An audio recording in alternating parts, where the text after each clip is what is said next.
हर कोई बाबा से दृष्टि लेते थे, बाबा की गोद में जाते थे।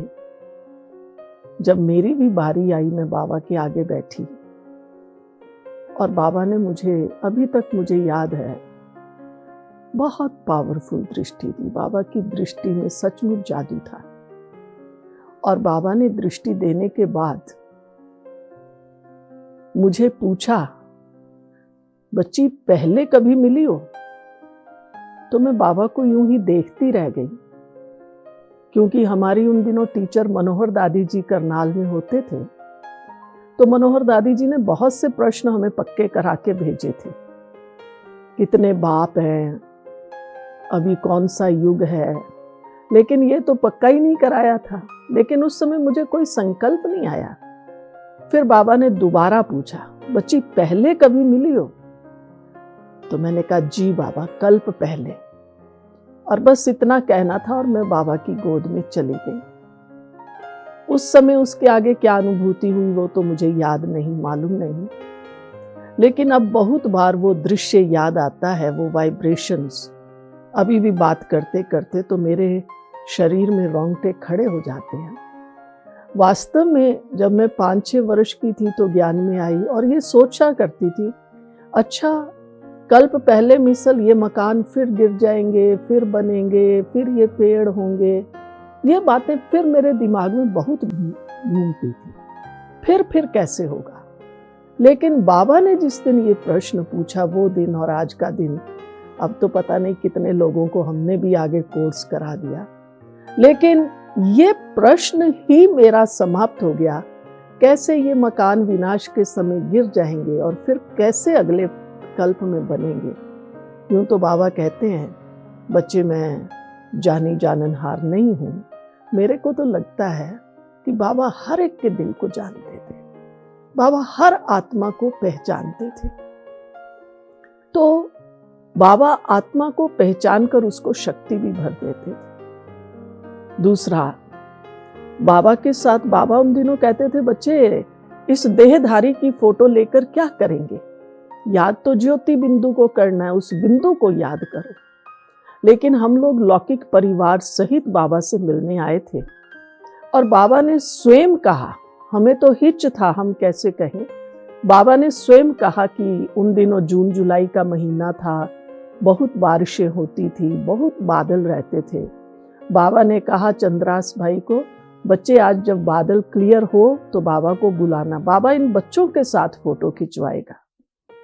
और दोपहर के समय थोड़ा सा बादल क्लियर हुआ तो बाबा ने हमारे साथ 6-7 फोटो खिंचवाए। तो बगीचे में जब बाबा ने हमारे साथ फोटो खिंचवाया तो पहले तो पूरे परिवार के साथ खिंचवाया, फिर लौकिक माँ बाप ने इशारा किया हम बच्चों को कि आप एक साइड हो जाओ और हम बाबा के साथ फोटो खिंचवाएंगे। उन्होंने अपना फोटो खिंचवाया। हम बच्चे थे, छोटे थे, भोले थे, हम तो चुपचाप खड़े रहे। लेकिन जैसे ही उनका फोटो पूरा हुआ और बाबा ने कहा, बच्चे अब तुम एक साइड हो जाओ, बाबा बच्चों के साथ फोटो खिंचवाएगा।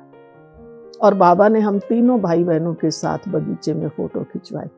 तो आज जब मैं याद करती हूँ तो मुझे लगता है कि बाबा कितना उमंग उत्साह भरते थे, कितनी बाबा में आत्मिक स्थिति थी। बाबा ने ये नहीं देखा फिजिकली ये बच्चे छोटे हैं, 10-11 साल के, 5 साल के, ये क्या करेंगे, नहीं। लेकिन वो बात, वो घटना आज तक याद है। तो बाबा ने कहा बाबा बच्चों के साथ फोटो खिंचवाएगा। तो वो आदि देव ने स्वयं मुझ आत्मा को सिलेक्ट किया, स्वयं हमें आगे बढ़ाया, स्वयं उमंग उत्साह हमारे में भरा।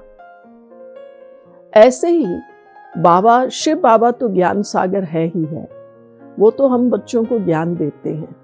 लेकिन ब्रह्मा बाबा जो उसका माध्यम रहे वह भी कम नहीं थे। अगर हम बाबा के एक एक महावाक्य को सुनते हैं, मैंने प्रैक्टिकल में देखा, बाबा में जितना, अगर कोई दुनिया में विद्वान हो तो शायद वेद शास्त्रों की ही बात करे, विद्वता की बात करे। लेकिन बाबा में जितनी विद्वता थी, जितना आचरण बाबा का ऊंचा था, उतना ही बाबा का व्यवहार बहुत ही पवित्र, बहुत स्पष्ट था। और स्थूल में भी बाबा हर कार्य में एकदम लगे रहते थे। हमने देखा एक बार यज्ञ में किचन डिपार्टमेंट में पालक उस दिन साफ होनी थी। खूब बच्चे बैठे थे, पालक साफ की और रख दी। बाबा अचानक आए और बाबा ने कहा, बच्चे पालक साफ हो गई?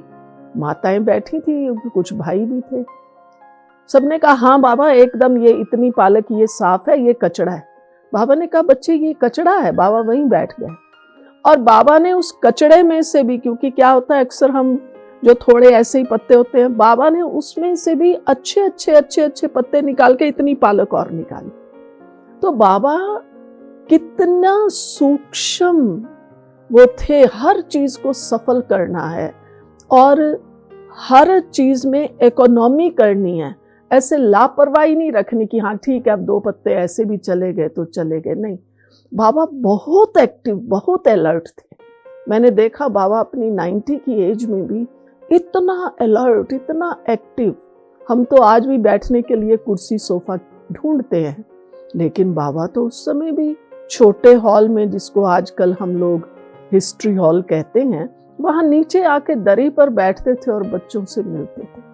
फिजिकली, मेंटली, स्पिरिचुअली बाबा बहुत बहुत शक्तिशाली थे। तो ऐसे आदि पिता, ऐसा प्रजापिता ब्रह्मा जिनका सानिध्य मुझे मिला है, तो मैं स्वयं को बहुत बहुत धन्य धन्य मानती हूँ।